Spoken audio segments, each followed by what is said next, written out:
안녕하세요. 감성 전달자입니다. 오늘 소개해드릴 책은요. 디펙 초프라의 바라는 대로 이루어진다입니다.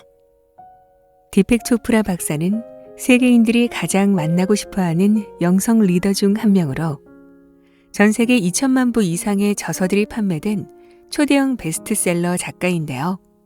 클린턴, 고르바초프, 레리 킹, 마이클 잭슨, 다이애나 왕비 등 수많은 유명 인사들이 그를 정신적 멘토로 흠모해오고 있고, 특히 토크쇼 사회자로 유명한 오프라 윈프리는 자신의 별명을 디펙 오프라라고 지을 만큼 초프라 박사의 열성적인 팬이라고 합니다.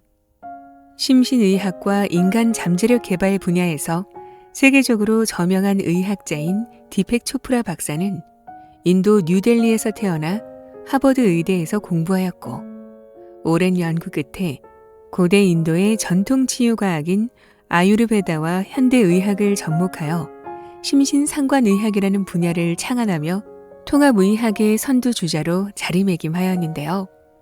동양철학과 서양의학을 한데 아우른 독창적인 건강론과 행복론을 전 세계 수많은 독자들에게 전해오고 있습니다. 내가 바라는 대로 이루어지는 마법.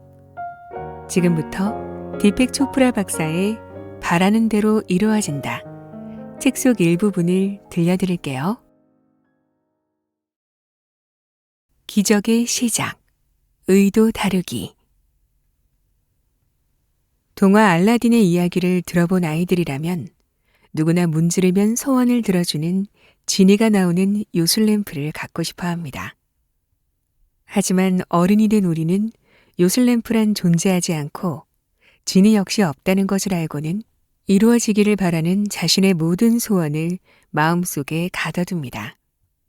그런데 정말 바라는 대로 이루어진다면 어떨까요? 당신은 무슨 소원을 빌겠습니까?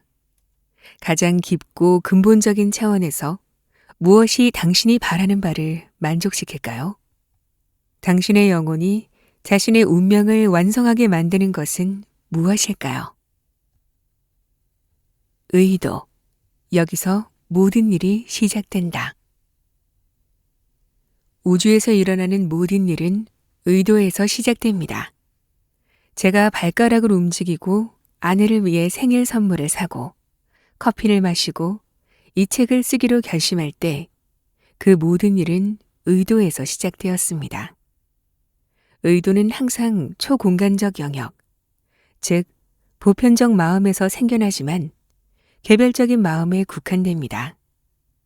그리고 의도가 한 곳에 국한되면 물리적 실제가 되죠.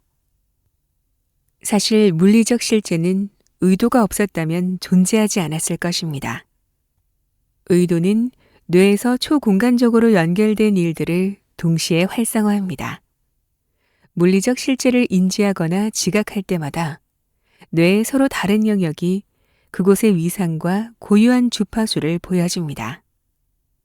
그 고유한 주파수는 뇌에서 발생하는 신경세포들의 점화 패턴과 관련되어 있습니다. 이는 주파수 40Hz 주변에 있는 초공간적 동시성입니다. 결합이라고도 불리는 이 동시성은 사물을 인지하는 데 필수 요건입니다. 이 기능이 없으면 사람을 사람으로 보지 못하고 집을 집으로, 나무를 나무로, 사진 속 얼굴을 얼굴로 보지 못합니다. 그저 흑백의 점, 흩어져 있는 선, 밝고 어두운 파편만 관찰할 수 있을 뿐이죠. 사실 우리가 인식하는 대상은 뇌에서 오직 온오프 전자기 신호로만 나타납니다. 의도에 의해 조직화된 동시성이 점과 얼룩, 흩어진 선, 전기 방출, 빛과 어둠의 파편들을 게슈탈트, 즉 전체 형태로 변환하는 것입니다. 주관적으로 경험하는 이 형태가 세상에 대한 그림을 만들어내는 것이죠. 세상은 그림들로 존재하지 않으며 이처럼 온오프의 전자기 신호 자극, 점과 얼룩, 무작위적인 전기적 점화 같은 디지털 코드로만 존재합니다. 의도가 일으키는 동시성은 그것들을 뇌 속에서 소리, 질감, 형태, 맛, 냄새와 같은 경험으로 조직화합니다. 초공간적 지성인 당신이 그 경험에 이름표를 붙이면 그 순간 주관적인 의식 속에서 물리적 대상이 만들어지는 것이죠. 세상은 마치 로르샤흐 검사, 즉 잉크 반점이 있는 카드를 사용하여 피험자의 반응을 통해 심리 상태와 성향을 이해하는 심리 검사 같습니다. 우리는 우리가 의도한 대로 조직화하는 동시성을 통해 그 잉크 반점을 물리적 대상으로 변환합니다. 관찰되기 이전의 세상과 무언가를 관찰하려는 바람이나 의도가 있기 전 신경계는 어떠했습니까? 둘 다 균형 없이 불안정하게 활동하며 끊임없이 동시다발적으로 변화하는 혼란의 도가니였습니다. 초공간적 우주에서 의도는 이처럼 극도로 가변적이고 혼란스럽고 관련이 없어 보이는 활동들이 한순간에 매우 질서 있고 조직적이고 역동적인 시스템을 갖추도록 만듭니다. 세상이 관찰되는 순간 그 관찰된 세상과 신경계에 동시에 이런 현상이 일어나는 것입니다. 의도는 물론 신경계에 의해 통제를 받기는 하지만 그 의도 자체가 신경계에서 발생하지는 않습니다. 그러나 의도는 인지와 지각을 뛰어넘어 더 많은 부분을 맡고 있지요. 모든 학습, 기억, 추리, 추론 도출, 근육 운동이 의도에 의해 일어납니다. 의도는 곧 창조의 기초인 것입니다. 우파니샤드로 알려진 고대의 베다 경전은 이렇게 선언합니다. 당신은 당신의 가장 깊은 소망이다. 당신의 소망이 있을 때 거기에 당신의 의도도 있다. 당신의 의도가 있을 때 거기에 당신의 의지가 있다. 당신의 의지가 있을 때 거기에 당신의 행동이 있다. 당신의 행동이 있을 때 거기에 당신의 운명이 있다. 우리의 운명은 궁극적으로 가장 깊은 영역에서 나오는 소망과 의도로 시작됩니다. 소망과 의도, 이 둘은 서로 밀접하게 연관되어 있습니다. 의도를 통해 불가능이 가능으로 바뀐다. 의도란 무엇일까요? 대부분의 사람들은 의도는 삶에서 성취하고 싶은 것 또는 자기 자신을 위해 이루기 원하는 그 무언가라고 말합니다. 하지만 실제로는 그 이상이죠. 의도는 물질이든 관계든 영적 성취든 사랑이든 당신이 바라는 소망을 충족시키는 방식이며 그 소망을 이루도록 도와주는 생각입니다. 그리고 그 논리는 일단 그 소망을 충족시키기만 하면 당신은 행복해질 것이다 라는 것입니다. 이렇게 보면 모든 의도의 목표는 행복해지는 것, 그리고 무엇인가를 성취하는 것입니다. 먼저 누군가 우리에게 무엇을 원하냐고 묻는다면 우리는 이렇게 답할 수 있겠습니다. 돈이 더 많으면 좋겠어요. 또는 나는 새로운 관계를 원해요 라고 말할 수도 있겠죠. 왜 그것을 원하는지를 묻는다면 이렇게 말할 수 있습니다. 그러면 아이들과 더 많은 시간을 함께 보낼 수 있을 것 같아서요. 왜 아이들과 더 많은 시간을 보내고 싶은지를 묻는다면요. 이렇게 대답할 테지요. 그러면 행복해질 테니까요. 이처럼 우리가 바라는 모든 것의 궁극적인 목표는 우리가 행복, 기쁨 또는 사랑이라고 부르는 영역에서의 성취라는 것을 알 수 있습니다. 우주의 모든 활동은 의도에 의해 생겨납니다. 인도의 베단타 철학에 따르면 의도는 자연의 힘이라고 합니다. 의도는 우주가 계속 진화할 수 있도록 우주의 모든 요소와 힘들이 균형을 유지하게 합니다. 심지어 창조성도 의도로 조직화됩니다. 창조성은 개별적 영역에서 생겨나지만 보편적으로도 발생하는데 이로써 세상은 주기적으로 양자도약으로 진화합니다. 궁극적으로 우리가 죽을 때 우리 영혼은 창조성 안에서 양자도약을 합니다. 사실상 영혼은 이렇게 말하는 것이지요. 이제 나는 새로운 몸과 마음의 시스템을 통해서나 화신으로 나 자신을 표현해야 한다. 의도는 보편적 영혼에서 나오고 개별적 영혼에 국소화되며 마침내 개별적이고 국소적인 마음을 통해 표현됩니다. 우리는 과거의 경험으로부터 기억을 만들어내는데 기억은 상상과 소망의 근간이 됩니다. 그리고 소망은 다시 한번 행동의 근간이 되지요. 이런 식의 순환은 계속됩니다. 베다 전통과 불교에서는 이 순환을 삼사라, 윤회의 수레바퀴, 즉 이 땅을 살아가는 존재의 토대라고 합니다. 초공간적 나는 이러한 카르마의 과정을 거치면서 국소적 나가 됩니다. 의도가 반복될 때 습관이 만들어집니다. 의도가 더 많이 반복될수록 보편적 의식은 동일한 패턴을 만드는데 이로 인해 물리적 영역에서 의도가 나타날 가능성이 높아집니다. 앞장에서 언급했던 물리학에 관한 논란을 떠올려 보세요. 관찰되지 않은 상자 속에 있는 파동 입자는 파동인 동시에 입자인데 일단 관찰될 때라야 확실한 형태를 갖습니다. 그리고 관찰하는 순간 가능성은 명확한 어떤 형태로 붕괴됩니다. 의도도 똑같습니다. 의도가 반복되는 경우에만 초공간적 마음에 있는 패턴이 의도한 방향으로 붕괴될 가능성이 더 높아지며 따라서 물리적 실제로 나타날 것입니다. 이것은 쉬운 것과 어려운 것에 대한 환상, 가능한 것과 불가능한 것에 대한 환상을 만들어냅니다.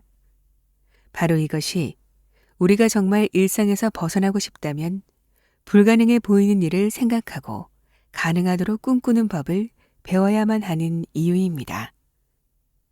오직 생각을 반복하는 것만이 초공간적 마음의 의도를 통해 불가능을 가능으로 만들 수 있기 때문입니다. 당신 안에 있는 초공간적 마음은 사실 제 안에 있는 초공간적 마음과 같습니다. 또한 코뿔소나 기린, 새, 벌레 안에 있는 초공간적 마음과도 동일합니다. 심지어 돌멩이에도 초공간적 지성이 있습니다. 이 초공간적 마음, 즉 순수한 의식이 우리에게 나라는 감각, 즉 나는 초프라다라고 말하는 나, 나는 새다라고 말하는 나, 그리고 당신이 나라고 말하거나 믿는 나에 대한 느낌을 갖게 하는 것입니다. 이 보편적 의식에는 오직 나만 있습니다. 그러나 하나뿐이고 보편적인 나가 수많은 관찰자와 관찰 대상, 보는 자와 보이는 풍경, 생물과 무생물 등 물리적 영역을 구성하는 모든 존재와 물체로 분화하는 것입니다. 보편적 의식이 특정 의식으로 분화하는 이러한 습성은 해석 이전에 존재합니다. 따라서 나는 초프라다, 나는 기린이다, 나는 벌레다라고 말하기 전에는 그 말을 하는 나는 단순히 나일 뿐입니다. 나의 무한한 창조적 가능성은 공통의 나를 당신이자 저이며 또는 우주의 다른 모든 존재이기도 한 나로 조직화합니다. 이것은 영혼의 두 가지 차원이라는 개념과 똑같지만 개별적 맥락에 놓여 있습니다. 인간으로서 우리는 더 크고 보편적인 나를 알아차리거나 인식하지 못한 채 개별적 자아를 나라고 생각하는 데 익숙해져 있습니다. 나라는 단어를 사용하는 것은 보편적 영혼 안에서 자신만의 고유한 관점을 찾기 위해 사용하는 적절한 기준점이 될 뿐입니다. 그러나 우리 자신을 오로지 개별적 나로만 정의할 때 우리는 전통적으로 가능하다고 여겨지는 것들의 경계를 뛰어넘는 상상을 할 능력을 상실하게 됩니다. 보편적 나에서는 모든 것이 가능할 뿐만 아니라 이미 그 가능성이 존재하고 있으며 단지 그것을 물리적 영역에 실제로 붕괴하려는 의도만 있으면 됩니다. 국소적 마음과 초공간적 마음. 개별적 나와 보편적 나의 차이점을 정리해 보았습니다. 국소적 마음과 초공간적 마음의 차이는 평범함과 비범함의 차이입니다. 국소적 마음은 우리 각자에게 개인적이고 개별적입니다. 그것은 우리의 에고, 즉 우리의 제한된 습관들의 노예가 되어 세상을 떠돌아다니는 자기 자신이 정의한 나를 붙들고 있습니다. 국소적 마음은 그 본질상 우리 자신을 다른 피조물로부터 분리시킵니다. 그것은 대다수의 사람들이 자신을 방어해야 한다고 느끼게 해 두껍고 인위적인 장벽을 세우게 합니다. 심지어 국소적 마음은 우리가 보편성에 속한 무언가를 느낄 때 경험하는 더 심오한 의미와 기쁨을 안겨주는 연결로부터도 우리 자신을 단절시킵니다. 국소적 마음은 기발함이나 창조성이 전혀 없이 단조롭고 지루하며 합리적입니다. 그것은 사람들로부터 끊임없이 인정받기를 원하며 따라서 두려움과 실망과 고통에 빠지기 쉽습니다.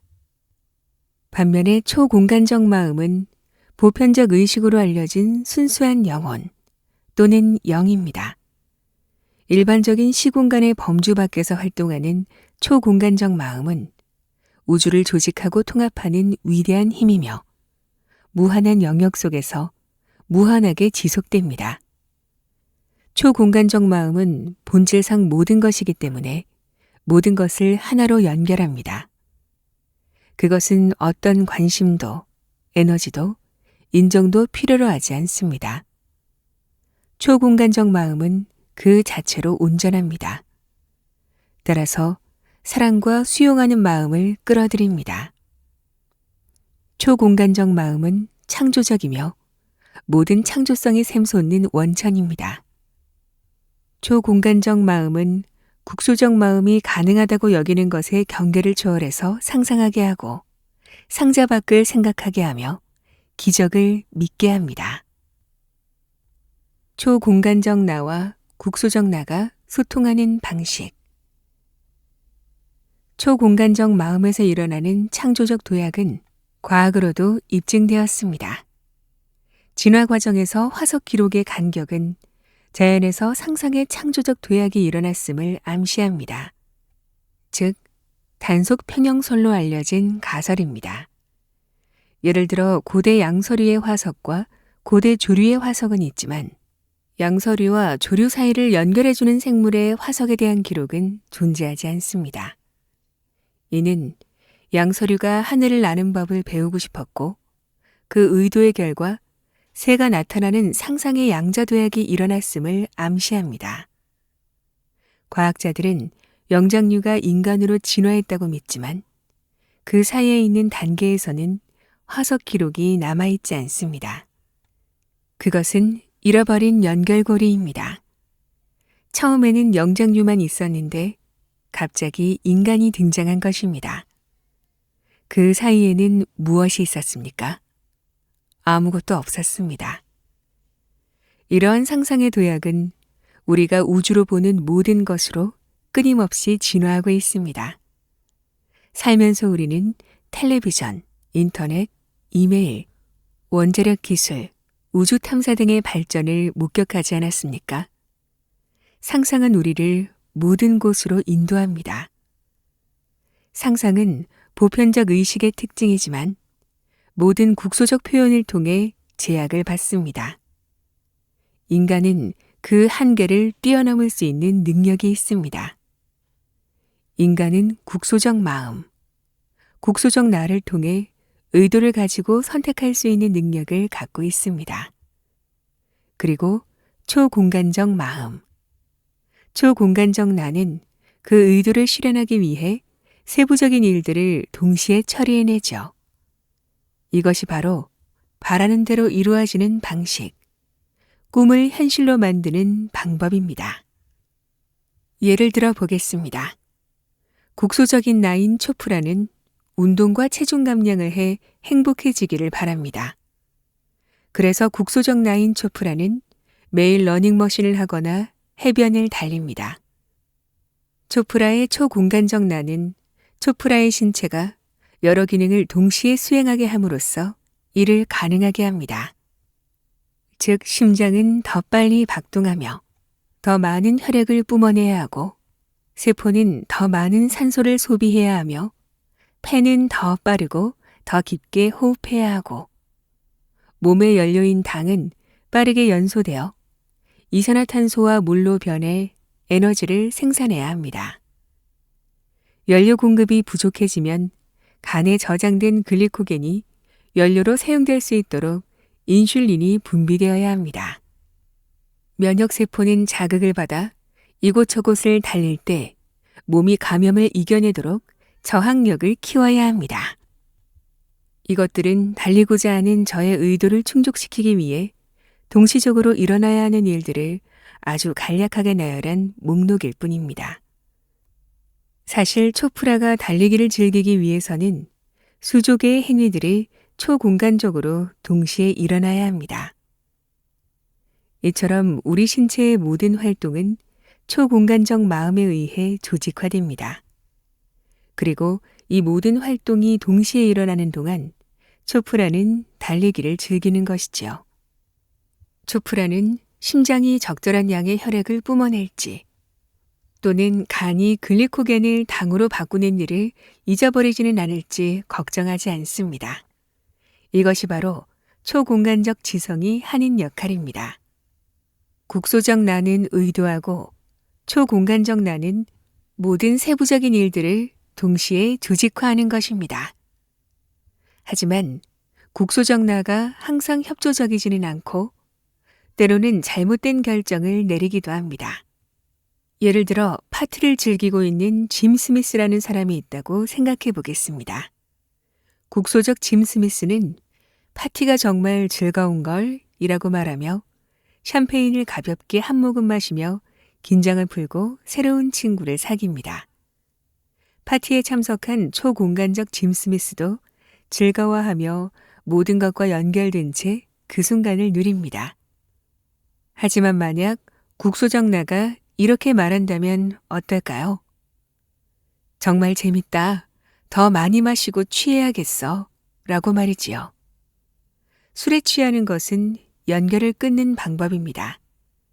따라서 초공간적 나는 국소적 나에게 그 결정에는 대가가 따른다는 것을 알려주지요.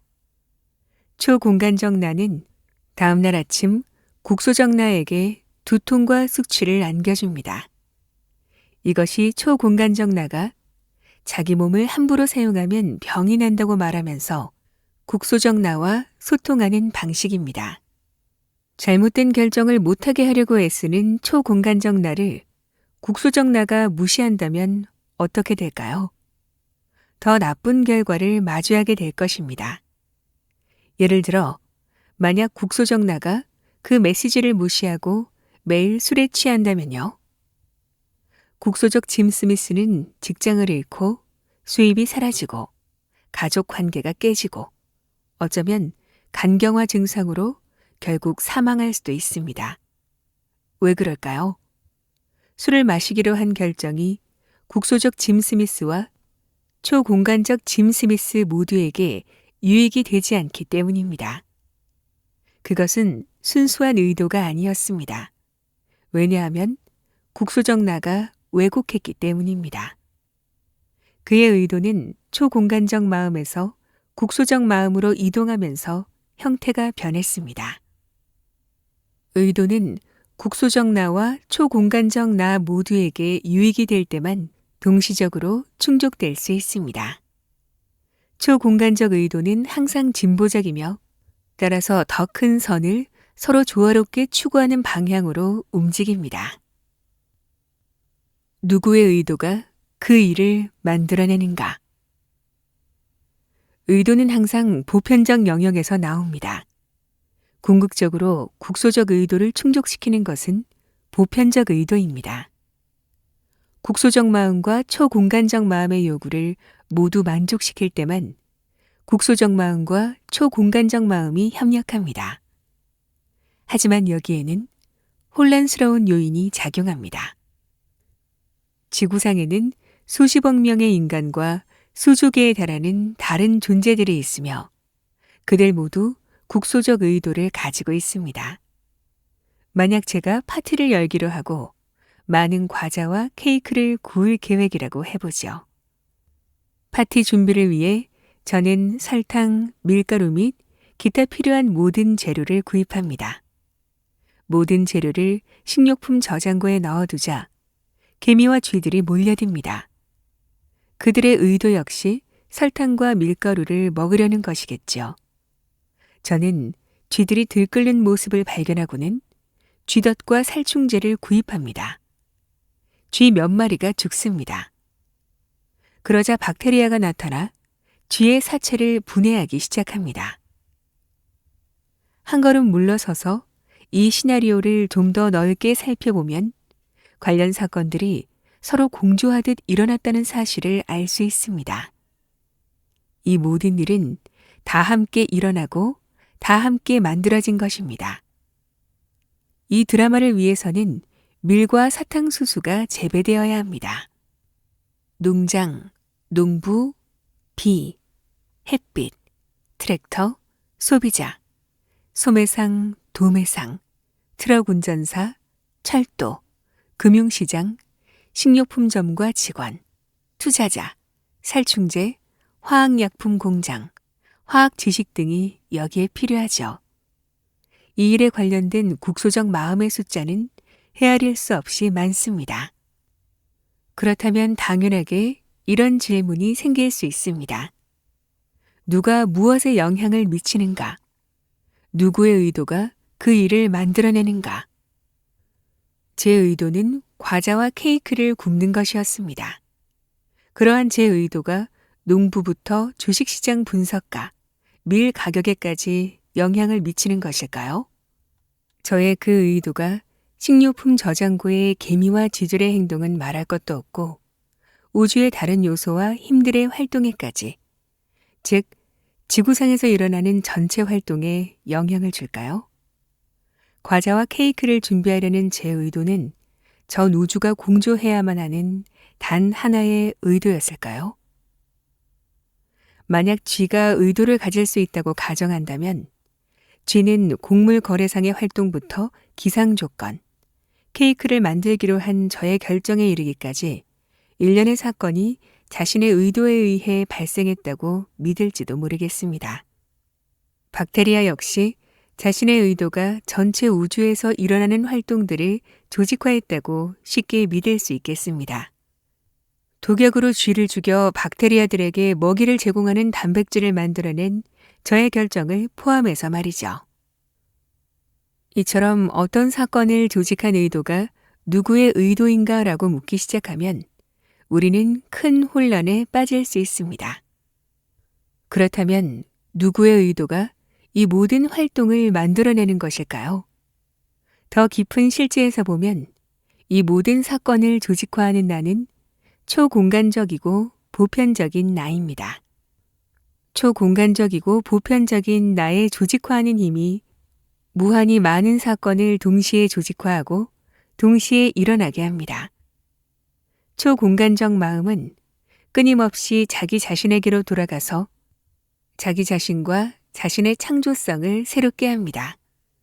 그리하여 오래된 것이 결코 부패하지 않고 매 순간 새롭게 태어나게 하죠.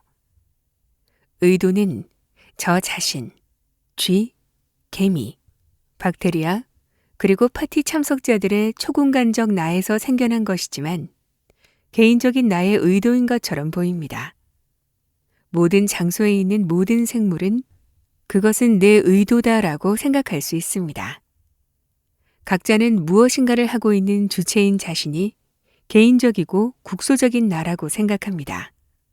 하지만 더 큰 계획에서 보면 모든 다른 국소적 마음들은 실제로는 초공간적 마음이 가진 의도를 통해서 다 함께 일어나고 다 함께 만들어지는 것입니다. 나무들이 호흡을 해야 나도 숨을 쉴 수 있습니다. 강이 흘러내려야 내 피도 순환할 수 있습니다. 결국 활기차고 풍요롭고 영원하고 리듬을 타고 분리할 수 없는 단 하나의 나가 있는 것입니다. 모든 분리는 환상입니다. 오직 서로 연결되었을 때만 국소적 나가 초공간적 나를 자각하는 일이 일어납니다. 그 순간 당신은 하나뿐인 보편적 나가 존재한다는 것을 느끼기 시작합니다. 그리고 그렇게 연결될 때 당신은 신뢰, 사랑, 용서, 감사, 연민, 항복, 무의를 경험하게 됩니다. 이것이 바로 기도가 작동하는 방식입니다.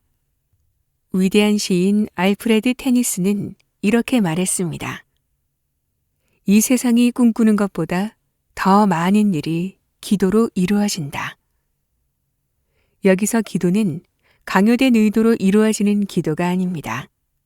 능숙함, 적절한 때, 항복, 감사, 신뢰, 사랑, 연민을 가질 때 국소적 나가 초공간적 나를 경험하고 초공간적 나가 되는 일이 이루어집니다.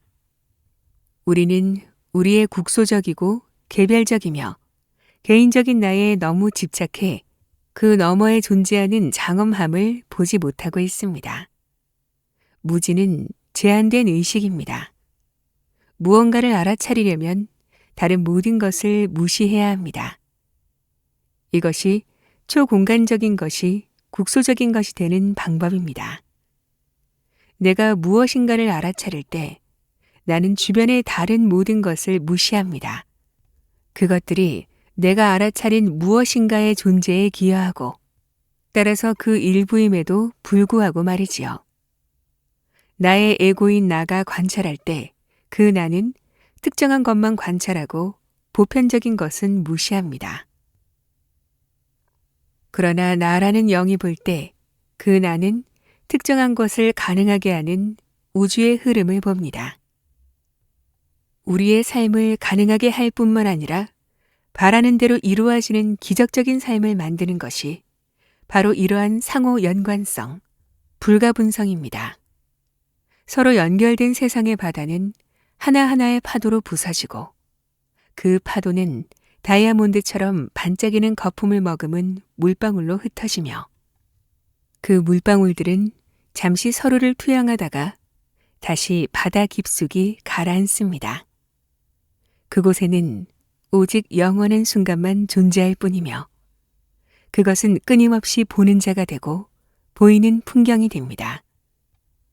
우리는 그 수정 같은 물방울들로서 한순간 고유하고 아름답게 빛나며 각각의 물방울은 서로의 일부이자 서로를 투영합니다. 우리 모두는 영원한 사랑, 영이나 의식, 즉 보편적 나의 상상 속에서 생겨납니다. 우리는 해석, 기억, 습관을 통해 매 순간이 친숙하거나 동일하게 끝없이 이어진다는 환상을 만들어내지만 실제로 우리의 중심에 있는 것은 무한한 가능성입니다. 그리고 그 가능성을 현실로 만드는 것은 다시 말해 바라는 대로 이루어지게 하는 것은 오로지 의도입니다. 어떤 의도를 가져야 바라는 대로 이루어지는가? 의도는 무한한 가능성을 조직화합니다. 그러면 당신은 어떤 종류의 의도가 이상적인지 궁금할 것입니다. 지금 당장 당신의 의도가 이루어질 수 있다면 당신은 무슨 소원을 빌겠습니까? 만약 당신의 의도가 단순히 개인적 소망이고 오직 개인의 만족만을 위한 것이라면 국소적 나와 초공간적 나가 일치하지 않을 수 있습니다. 당신은 사람들이 복권에 당첨되기를 바란다고 하는 말을 몇 번이나 들어보았나요? 복권이 당첨되는 일이 일어날 수도 있습니다. 하지만 그러한 의도는 자신은 물론 더 큰 목적에 기여할 때만 실현될 수 있습니다. 당신은 스스로 이렇게 말할 수도 있습니다. 복권에 당첨되어 새로 나온 BMW를 사고 싶다. 물론 이러한 의도조차도 많은 사람에게 도움이 됩니다. 당신을 포함해 자동차 제조업체, 그 회사 직원들, 투자자들, 그리고 국가 경제 등의 말이죠. 그러나 그것은 테레사 수녀와 같은 사람들의 의도만큼 강력하지는 않습니다. 왜냐하면 후원금을 모으고자 하는 그녀의 소망은 다른 이들에게 성취감을 안겨주기 위해 보다 깊은 차원에서 위대한 삶에 헌신하려는 열망에서 생겨났기 때문입니다. 초공간적 마음의 의도를 국소적 마음이 뒷받침할 때 그것은 더욱 하나 되며 따라서 더 효과적으로 이루어질 수 있습니다. 모든 의도에 대해 우리는 이렇게 물어볼 수 있습니다. 이 의도가 나에게 어떤 도움이 될까? 그리고 내가 만나는 모든 사람에게 어떤 도움을 줄까? 이 질문에 대해 나와 내 행동에 영향을 받는 모든 사람에게 진정한 기쁨과 성취감을 안겨줄 것이다 라는 답변이 나온다면 곧이어 그 의도는 초공간적 마음이 원하는 대로 자신의 목적을 조직화합니다. 당신의 운명이 달려있는 순수하고 올바른 의도를 발견하는 데는 여러 기법이 있습니다. 이에 대해서는 나중에 자세히 논의하겠습니다. 핵심적인 방법만 말하자면 조용하고 안정된 자각에서 시작해 당신의 마음속에 올바른 의도를 만들어낸 다음 당신의 국소적 나가 초공간적 나로 다시 합쳐져 신의 의지가 당신을 통해 이루어지기를 받아들이는 것입니다. 저는 이 기법을 수천 명의 사람에게 가르쳤는데 그들은 자신들에게 효과가 있다고 말해 주었습니다. 저에게 효과가 있었던 것처럼 말이죠. 이때 어려운 일이 있습니다. 그것은 바로 우주의 의도를 방해하지 않는 의도를 갖는 것입니다. 한때 식량이 부족한 개발도상국 과학자들이 풍작을 거두고자 천연 살충제가 된 유전자 조작 변종인 황금별을 도입하려고 시도했습니다. 하지만 몇 가지 문제가 있었죠. 먹이 사슬을 유지하기 위해서는 곤충들의 역할이 매우 중요한데 유전자 조작 변종벼에는 곤충들을 유인하는 자연의 냄새가 없었습니다. 생태학자들은 이 벼가 지역 생태계를 교란해 결국 날씨에 영향을 미쳐 지구 전체에 끔찍한 결과를 초래할 수 있다고 우려했습니다.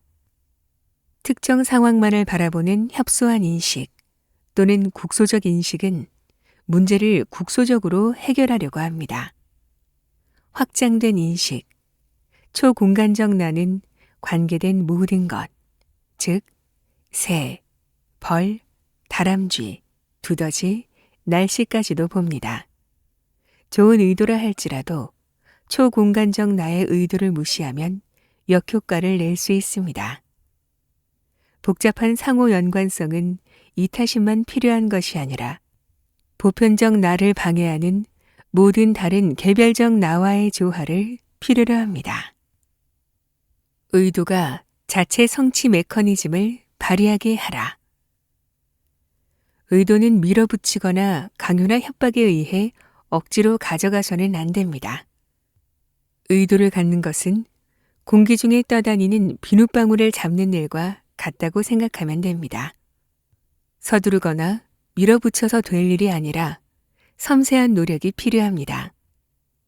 이 점에서는 명상이나 수면도 마찬가지입니다. 억지로 명상에 잠기거나 잠이 들려고 하면 안 되는 것이죠. 오히려 편안하게 내려놓는 일이 필요하며 애써 노력하면 할수록 성공할 확률은 낮아집니다. 명상은 그냥 일어나는 것입니다. 수면도 저절로 일어나는 것입니다. 의도도 마찬가지입니다. 의도에 더 간섭할수록 우리는 의도가 가진 무한한 조직력을 더 많이 보게 됩니다. 의도는 그 자체의 일을 성취하는 메커니즘이 있습니다. 씨앗이 나무, 꽃, 열매가 되기 위해 필요한 모든 것을 가지고 있는 것처럼 말이죠. 저는 단지 그 씨앗을 땅에 심고 물을 주기만 하면 됩니다. 그 외에는 아무 일도 할 필요가 없습니다. 씨앗은 제가 재촉하지 않아도 스스로 알아서 나무, 꽃, 열매를 만들어냅니다. 의도는 의식이나 영에 들어있는 씨앗입니다. 당신이 주의를 기울이기만 하면 의도는 자신의 목적을 이룰 수 있는 방법을 자기 안에 갖고 있습니다. 의도가 가진 무한한 조직력은 무수히 많은 세부적인 일들을 동시에 조직화합니다. 의도는 우연의 일치를 만들어냅니다. 이것이 바로 당신이 무언가를 생각할 때 그 일이 실제로 일어나는 이유입니다. 어떤 사람들이 저절로 병이 낫거나 자연 치유가 이루어지는 것도 의도 때문입니다. 의도는 우주에 있는 모든 창조성을 조직화합니다. 그리고 인간인 우리는 의도를 통해 우리 삶에 긍정적인 변화를 일으킬 수 있습니다. 그런데 왜 우리는 그 능력을 잃어버리는 것일까요? 우리의 왜곡된 자아상이 자아를 가릴 때, 즉, 우리가 에고를 위해 우리의 진정한 자아를 희생시킬 때, 그 능력은 상실되고 맙니다. 나와 너가 분리되어 있다는 깨달음을 얻는 것은 2, 3세 무렵 시작됩니다. 이 단계의 아이들은 나와 내 것, 내가 아닌 것과 내 것이 아닌 것을 구분하기 시작합니다.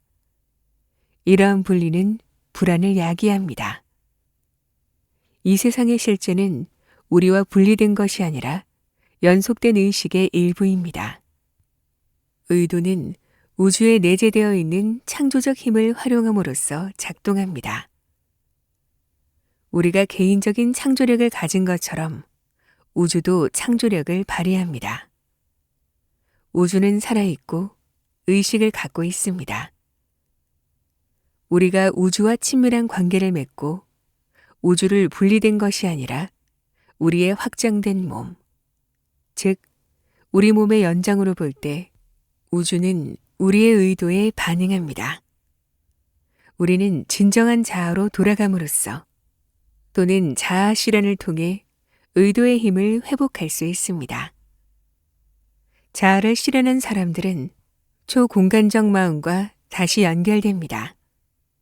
그들은 다른 사람을 조종하거나 통제하려 하지 않습니다.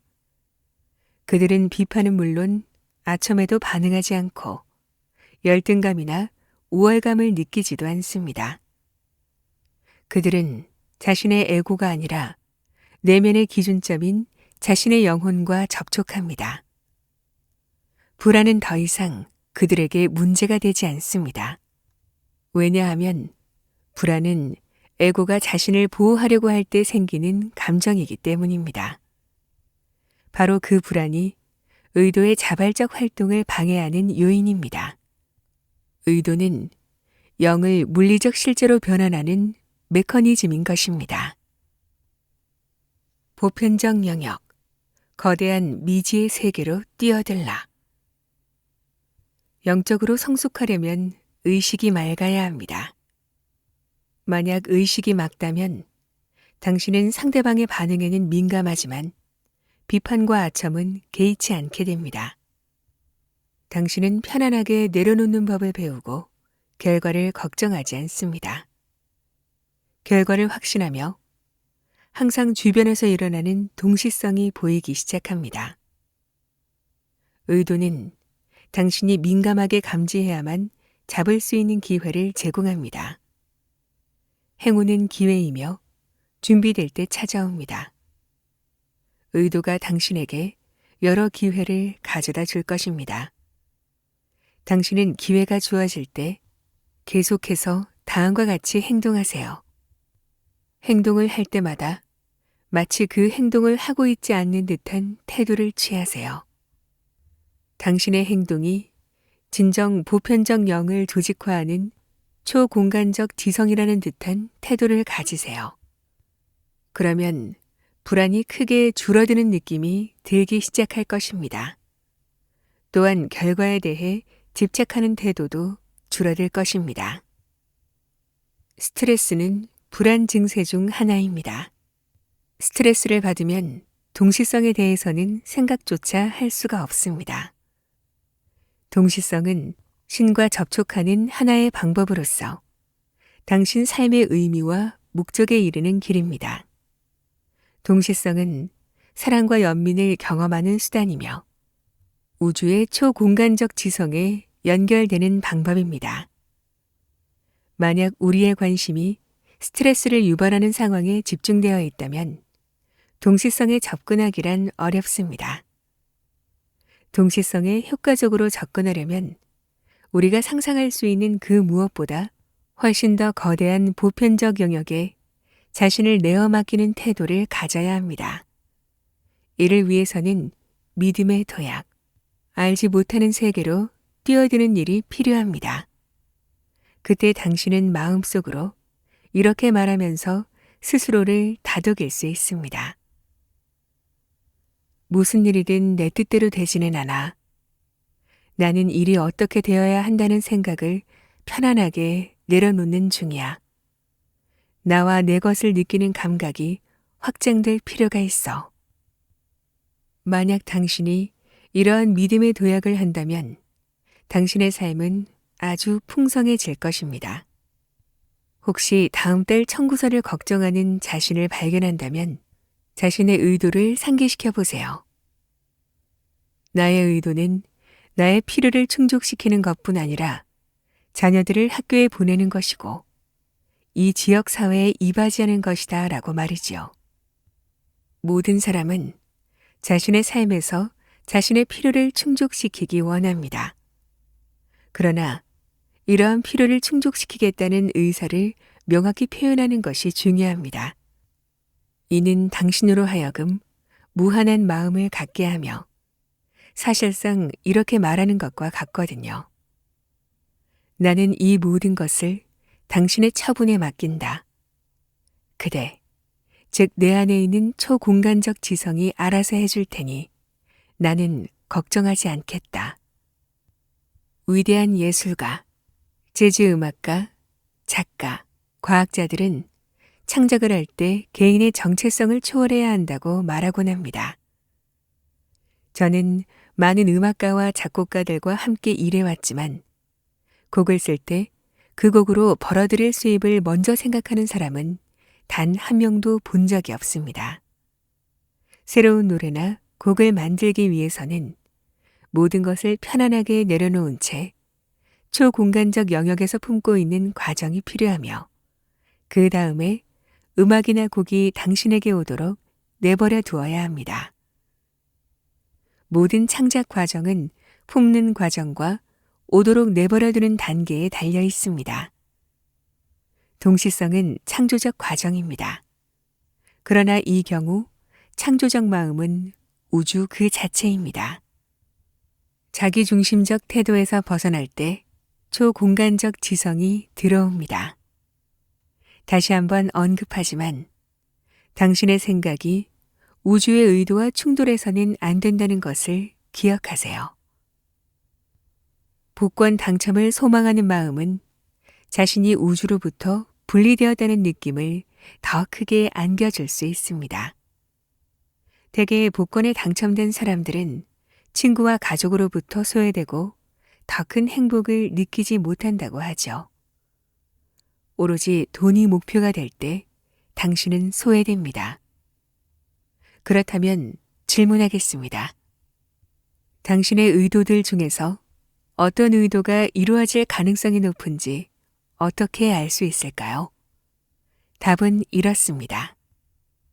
초공간적 마음이 주는 단서에 주의를 기울이세요. 즉, 당신의 삶에서 일어나는 우연의 일치를 알아차리세요.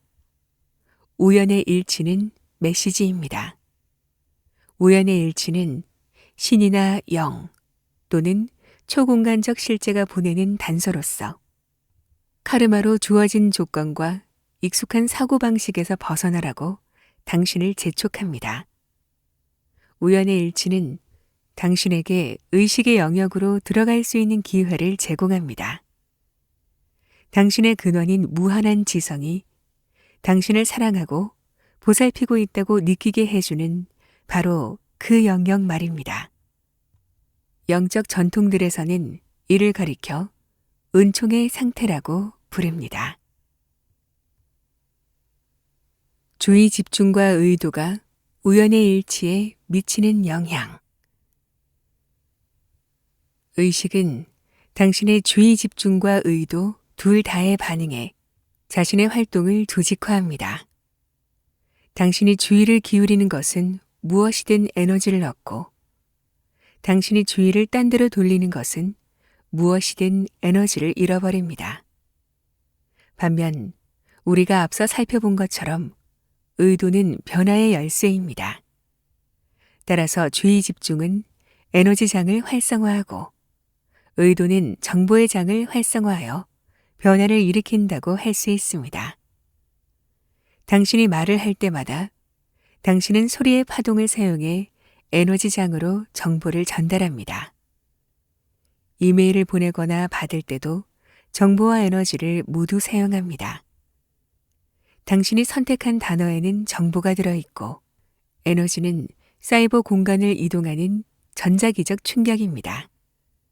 이처럼 정보와 에너지는 때려야 뗄 수가 없는 불가분의 관계입니다.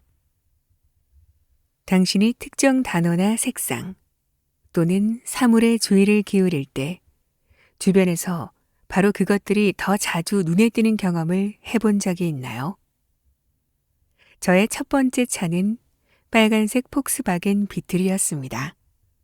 평소 저는 차에 관심이 별로 없어서 도로에서 폭스바겐을 거의 알아보지 못했습니다. 하지만 폭스바겐을 타게 되면서부터는 어디서나 폭스바겐이 보였습니다. 도로 위를 달리는 자동차 세대 중 한 대꼴로 제가 타고 있는 빨간색 폭스바겐 비틀인 것 같았죠. 당시 그 작은 차가 우주에서 더 큰 역할을 맡고 있었다는 말은 아니지만 그 차에 주의를 기울이면서 폭스바겐 비틀과 관련된 모든 것이 제 관심 영역에 갑작스레 등장했습니다. 우리의 매일의 일상에서는 우리의 의식을 뚫고 들어오지 못하는 수백만 가지의 일들이 일어납니다. 즉, 거리에서 들려오는 소음, 주변 사람들이 나누는 대화, 눈으로 빠르게 훑어보고 지나가는 신문 기사, 옷에 새겨진 무늬, 신발의 색깔, 냄새, 질감, 맛 등이 그렇죠. 우리의 의식은 일정량의 정보만을 처리할 수 있기에 우리는 선택해서 주의를 기울입니다. 우리가 주의를 집중하기로 선택한 것은 그 무엇이든 마음속 여과 장치를 통과할 것입니다. 예를 들어 제가 파티에서 당신과 이야기를 나누고 있다고 가정해 봅시다. 우리는 흥미로운 주제로 대화를 나누고 있고 파티에 참석한 다른 사람들은 우리 뒤에서 왁자지껄 떠들고 있습니다.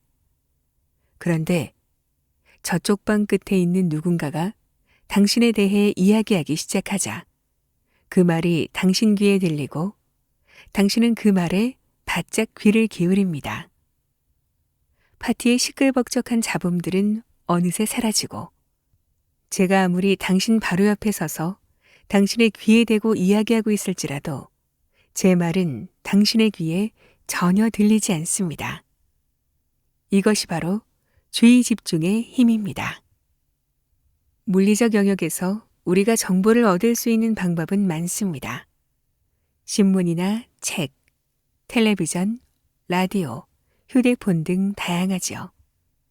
이는 다양한 정보를 활용하는 방법이며 그 외에도 많습니다. 단지 주변 환경을 보고, 듣고, 느끼고, 냄새 맡고, 맛보는 등 당신의 감각기관을 열어두면 됩니다. 하지만 영혼의 수준에서 정보를 활용하고 싶다면 다른 방법이 필요합니다. 우연의 일치를 끌어당기는 힘이 있다. 우리는 보통 보이지 않는 영역에는 주의를 기울이지 않습니다. 하지만 보이는 세상에서 일어나는 모든 일이 그 영역에 뿌리를 두고 있습니다. 모든 것은 다른 모든 것과 연결되어 있습니다. 영적 영역에서는 이러한 연결이 눈에 보입니다. 그러나 물리적 영역에서 우리는 우연의 일치가 주는 단서에서만 그 연관성을 얼핏 엿볼 뿐입니다. 주의 집중이 에너지를 만들어낸다면 의도는 그 에너지를 변화시킵니다. 주의 집중과 의도는 영적 대가들이 사용하는 가장 강력한 도구입니다. 그것들은 특정 종류의 에너지와 정보를 끌어오는 촉매입니다. 따라서 우연의 일치에 더 많은 관심을 기울일수록 당신은 또 다른 우연의 일치를 더 많이 끌어오게 되는데 이는 그 우연의 일치의 의미를 명확히 하는 데 도움이 됩니다. 우연의 일치에 주의를 기울이는 것은 에너지를 끌어오는 것이고 그 다음에 당신이 이 일이 과연 무슨 의미일까? 라고 물으면 정보가 모입니다. 그 질문에 대한 답은 통찰이나 직관적 느낌 또는 우연한 만남이나 새로운 관계를 통해 올 수 있습니다. 당신은 전혀 관련이 없어 보이는 4가지 우연의 일치를 경험한 후 저녁 뉴스를 보다가 문득 통찰을 얻을 수도 있습니다. 아하, 그 일이 바로 나를 위한 것이었구나. 그런 의미였어. 하면서 말이죠. 우연의 일치에 더 많은 주의를 기울이고 그 의미를 탐구하면 할수록 우연의 일치는 더 자주 발생하고 그 의미는 더 명확히 드러납니다. 일단 당신이 우연의 일치를 알아차리고 해석해낼 수만 있다면 당신이 바라는 대로 이루어지는 길이 나타날 것입니다. 대부분의 사람들이 경험하는 과거는 기억 속에만 존재하고 미래는 상상 속에만 머물러 있습니다. 그러나 영적 영역에서는 과거와 미래, 그리고 삶에서 일어날 수 있는 모든 일이 동시에 존재합니다. 모든 일이 한꺼번에 일어나는 것입니다. 이는 마치 제가 25곡의 노래가 녹음된 CD로 음악을 들으면서 한순간에 트랙 1에 녹음된 한 곡만 듣고 있는 것과 같습니다. 다른 곡들은 여전히 CD에 담겨 있지만 제가 듣고 있지 않을 뿐입니다. 만약 제가 그 곡들이 있다는 사실을 인식하지 않는다면 그 곡들은 존재하지 않는다고 생각할 수도 있겠죠. 하지만 만약 제 삶의 경험에 트랙을 바꿔주는 장치가 있다면 저는 어제도 오늘도 내일도 쉽게 들을 수 있을 것입니다. 더 깊은 자아에 맞닿은 사람은 이처럼 더 깊은 영역에 접근할 수 있습니다. 왜냐하면 이 자아는 우주로부터 분리되어 있지 않기 때문입니다. 불교에서는 우리의 자아는 존재하는 모든 것과 연결된 상호 연관된 존재라고 말합니다. 당신은 우주의 양자수프에서 분리될 수 없는 일부입니다. 무엇에 주의를 기울여야 우연의 일치가 끌어당겨질까? 이제 우리는 우연의 일치에 주의를 기울이면 더 많은 우연의 일치를 끌어올 수 있고 그 일에 어떤 의도가 있다고 생각하면 그 우연의 일치에 담긴 의미가 드러난다는 것을 알게 되었습니다. 이런 식으로 우연의 일치는 우주의 의지를 알려주는 단서가 되며 우주의 동시성을 보며 삶의 무한한 가능성을 활용할 수 있는 방법을 제시해 줍니다. 하지만 수십억 개의 다양한 정보가 수시로 쏟아지는 상황에서 무엇에 주의를 기울여야 할지 어떻게 알 수 있을까요? 매일 차 한 잔을 마시거나 텔레비전 광고를 볼 때 또는 길거리에서 낯선 사람의 눈빛과 마주치는 등 그 하나하나의 무의미해 보이는 일들에서 의미를 찾으려는 헛수고를 하지 않으려면 어떻게 해야 할까요? 반대로 어떻게 하면 그 소중한 기회를 놓치지 않을 수 있을까요? 이 질문에는 간단하게 답할 수 없습니다. 동시성 운명을 살아가는 법을 배우는 과정 중에는 주변 환경을 민감하게 느끼는 일이 포함되기 때문이죠. 지금 잠시 눈을 감아 보세요. 그리고 당신 주변 환경에 있는 모든 것을 느껴보세요. 어떤 소리가 들리나요? 지금 이 순간 어떤 냄새가 나고 어떤 느낌이 들고 어떤 맛이 나나요? 잠시 각각의 감각에 주의를 기울이고 완전히 느껴보기 바랍니다. 만약 당신이 이런 연습을 한 번도 해본 적이 없다면 아마도 당신은 이런 일상적인 자극들 중 몇 가지를 쉽게 놓쳐버렸을 것입니다. 그 자극이 희미해서가 아닙니다. 너무 익숙해서 더 이상 신경 쓰지 않기 때문이죠. 예를 들어 다시 질문해 보겠습니다. 당신은 주변 환경에서 무엇을 느꼈나요? 온도는 어땠나요? 바람이 솔솔 불어왔나요? 아니면 대기가 차분했나요? 지금 앉아있는 의자에 몸의 어떤 부분이 닿아 있나요? 허벅지 뒤쪽이나 허리 쪽에 지그시 눌리는 압력이 느껴졌나요? 무슨 소리가 들렸나요? 대부분의 사람들은 멀리서 들리는 개 짖는 소리나 옆방에서 아이들이 노는 소리는 쉽게 알아차리지요. 하지만 좀 더 알아차리기 힘든 소리는 어때요? 난로에서 불길이 타닥거리는 소리나 에어컨에서 나오는 바람소리 같은 것 말이죠. 혹시 당신이 숨 쉬는 소리가 들리나요? 배에서 꼬르륵 거리는 소리는요? 희미하게 들리는 자동차 소음은 어떤가요? 주변 사건과 자극에 민감한 사람들은 우주에서 보내는 우연의 일치도 민감하게 느낄 것입니다. 우리가 받는 단서들은 항상 우편으로 오거나 텔레비전 화면에서 번쩍이며 찾아오지는 않습니다. 그 단서들은 열린 창문 사이로 스며드는 담배 냄새처럼 알아차리기 어려울 수도 있습니다. 그 담배 냄새가 당신에게 아버지를 생각나게 하고 아버지가 좋아했던 책을 떠올려주며 곧 그 책이 지금 당신의 인생에서 중요한 역할을 하게 되는 시기죠.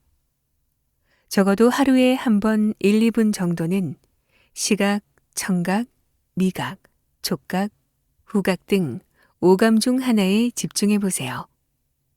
그리고 그 감각이 주는 다양성을 가능한 한 많이 알아차리세요. 처음에는 힘들겠지만 곧 자연스러워질 것입니다. 다른 감각들이 당신을 너무 산만하게 만든다면 그 감각들을 차단하세요. 예를 들어 코를 막고 눈을 감은 상태에서 다양한 음식을 맛보는 것입니다.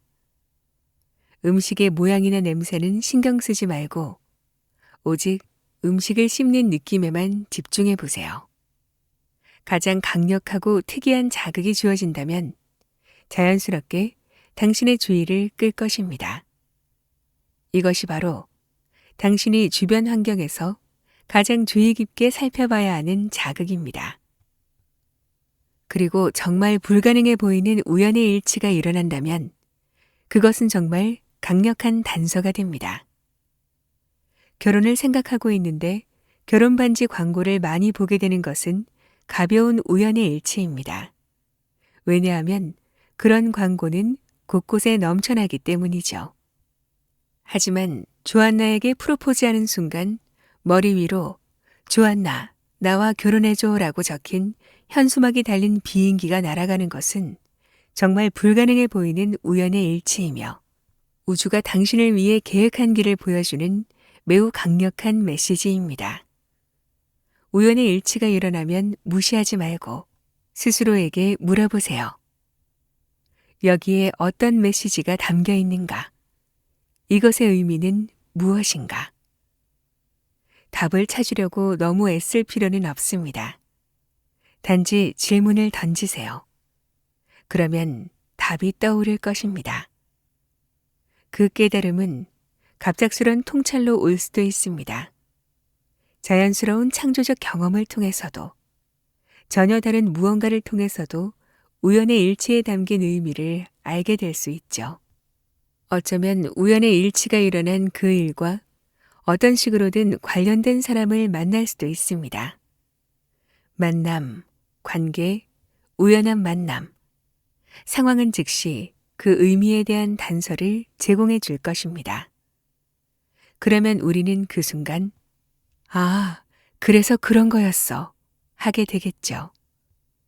핵심은 주의를 기울이고 질문하는 것입니다. 우연의 일치를 활용하기 위한 방법, 재현. 우연의 일치를 깊이 연구하고 싶은 분들에게 제가 추천하는 과정 중 하나는 재현입니다. 이것은 자신의 삶과 꿈을 관찰하는 관찰자의 입장에 서는 것으로 우연의 일치가 당신의 삶과 어떤 연관성이 있는지 그 주제와 이미지 등을 더 명확하게 하는 방법입니다. 꿈을 꾸고 있을 때 우리는 보편적 영혼과 더 분명히 연결되기에 재현 과정은 당신을 완전히 새로운 차원의 우연의 일치에 다가갈 수 있게 해줍니다.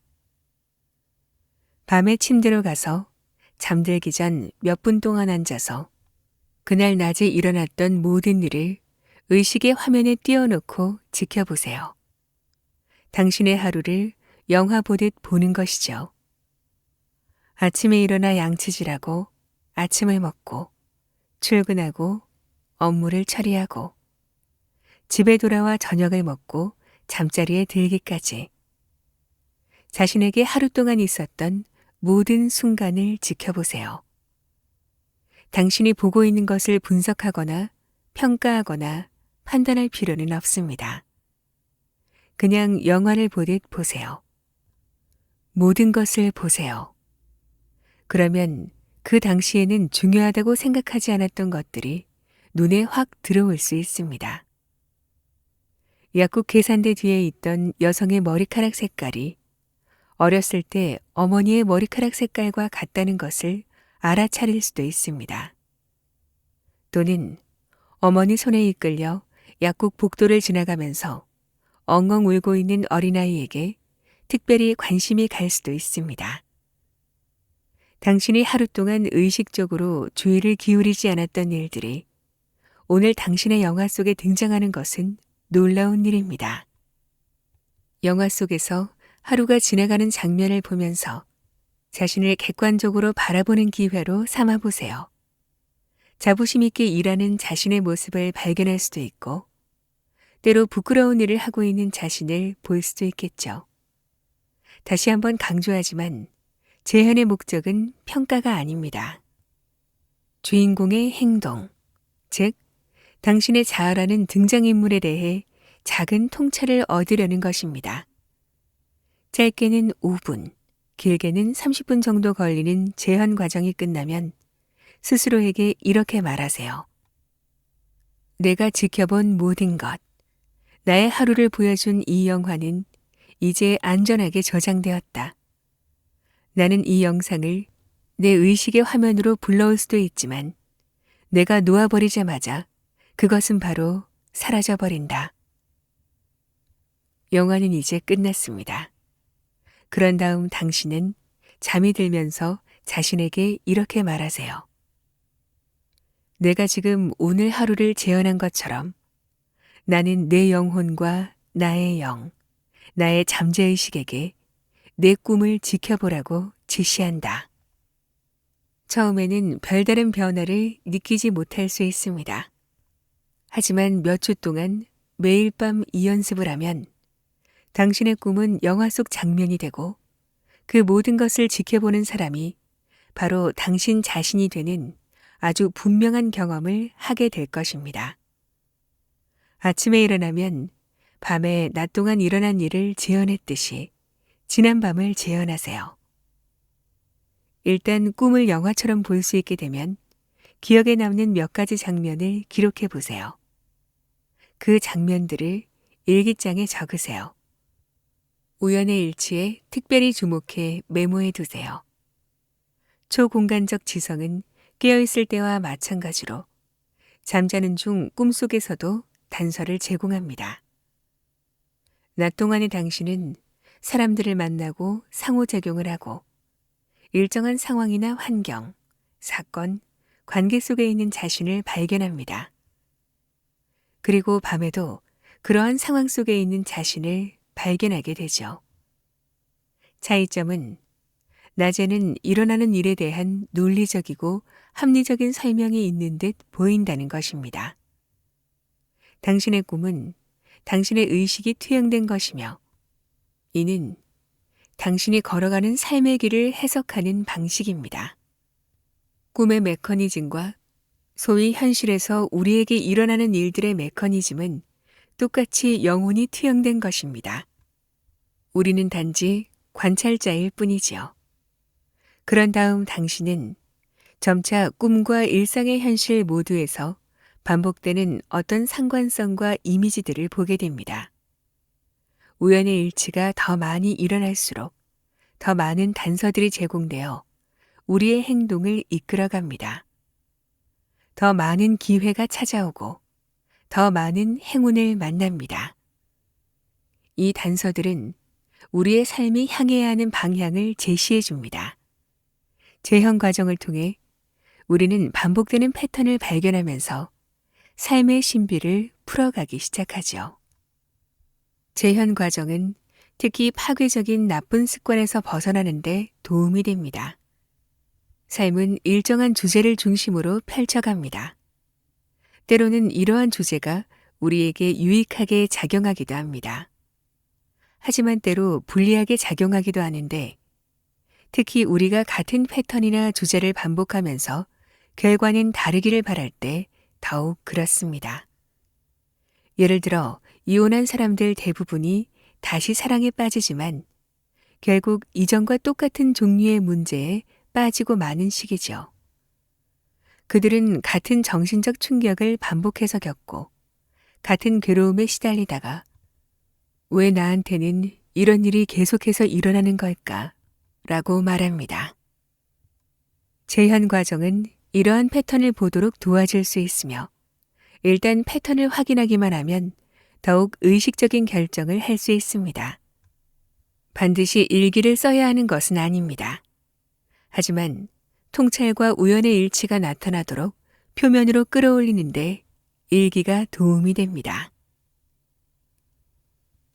민감하게 깨어서 우연의 일치를 관찰하라. 그러므로 낮에 일상생활을 하고 밤에 꿈을 꾸는 동안 민감하게 깨어서 우연의 일치를 관찰하세요. 그러면서 시공간에서 통계적으로 일어날 확률이 매우 적은 일에 특별한 주의를 기울이세요. 우리 모두는 실제로 어떤 일이 일어날지는 모르더라도 내일을 위해 어느 정도 계획은 세워둘 필요가 있습니다. 우리의 그러한 계획을 뒤엎는 일, 우리가 생각한 궤도에서 벗어나는 일은 무엇이든 중요한 통찰을 줄 수 있습니다. 당신이 기대했던 사건이 일어나지 않는 것조차 우주의 의도를 파악하는 단서가 될 수 있습니다. 아침에 잠자리에서 억지로 일어나 싫어하는 일을 하기 위해 출근하는 사람, 자신이 맡은 업무가 버거운 사람, 하루 종일 사무실에서 보낸 후 죽을 것 같다고 느끼는 사람은 재현 과정에 관심을 기울이세요. 이 과정은 삶에서 더 많은 성취감을 느낄 수 있는 방법이 반드시 있다는 사실을 알려주는 중요한 신호들이 됩니다. 어쩌면 기적은 가까이에 있을지도 모릅니다. 하지만 당신이 의도를 갖고 우주가 보내는 단서를 민감하게 느끼고 우연의 사실을 따라가면서 자신이 가장 바라는 운명을 만들어내려고 하지 않는 한 당신은 결코 기적을 경험하지 못할 것입니다. 물론 삶은 힘들고 우리 각자에게는 매일 감당해내기 어려운 집안일, 책임 및 의무가 있죠. 우연의 일치가 여기저기서 날아들 수도 있고 완전히 고갈된 듯 보일 수도 있습니다. 이렇게 복잡한 세상에서 당신은 어떻게 당신의 길을 찾을 수 있겠습니까? 매일 5분만 시간을 내어 조용히 앉아 있어 보세요. 그리고 당신의 가슴과 머리에 다음 질문들을 물어보세요. 나는 누구인가? 나는 내 삶에서 무엇을 원하는가? 오늘 나는 내 삶에서 무엇을 원하는가? 그런 다음 편안하게 놓아버리세요. 당신의 의식의 흐름이 고요한 내면의 소리가 답하게 하세요. 그런 다음 5분 후에 답을 적으세요. 이 일을 매일 하세요. 그러면 상황과 환경, 그리고 사건과 사람들이 그 답을 중심으로 조직화되는 것을 보면서 당신은 깜짝 놀라게 될 것입니다. 이것이 바로 바라는 대로 이루어지는 동시성 운명의 시작입니다. 이런 경험이 처음인 사람들은 이 질문들에 답하는 것이 어려울 수 있습니다. 우리 중 많은 사람들은 자신의 소망과 필요를 중심에 놓고 생각하는 일이 익숙하지 않으며 설령 생각한다 해도 자신이 바라는 소망이 반드시 이루어질 것이라고 기대하지 않습니다. 만약 당신이 삶의 목표를 스스로 정해본 적이 없다면 어떻게 해야 할까요? 우주가 우리에게 하나의 결정적인 단서, 즉 우리가 나아가야 할 방향을 가리키는 거대한 나침반을 제공해 준다면 도움이 되겠죠. 사실 나침반은 바로 당신에게 있습니다. 나침반을 발견하려면 자신의 내면을 들여다보고 당신 영혼의 가장 순수한 소망, 즉 당신의 삶에 대해 당신의 영혼이 꿈꾸는 바로 그것을 발견해야 합니다.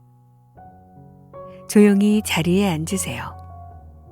일단 당신이 이루어지기를 바라는 소망을 드러내고 그 본질을 이해하면 당신은 영원한 등대와도 같은 것을 소유하게 됩니다. 우리는 그것을 원형이라는 상징의 형태로 분명하게 표현할 수 있습니다. 제가 최근에 목 상태가 좋지 않아서 한동안 녹음을 할 수 없는 상황이었는데 그때 마침 이 책 바라는 대로 이루어진다를 만나게 됐습니다.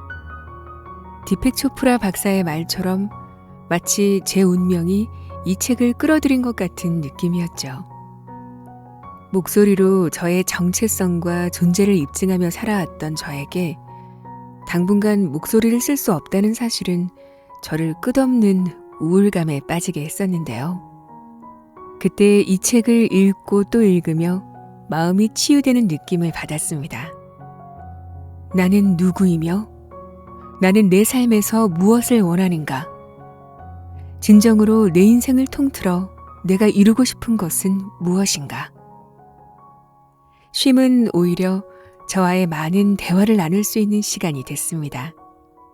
그리고 서서히 깊은 곳에서부터 치유되는 기적과 행복을 다시 느끼게 되었죠. 여러분도 힘든 일이 있으신가요? 인생에서 꼭 이루고 싶은 무언가가 있으신가요?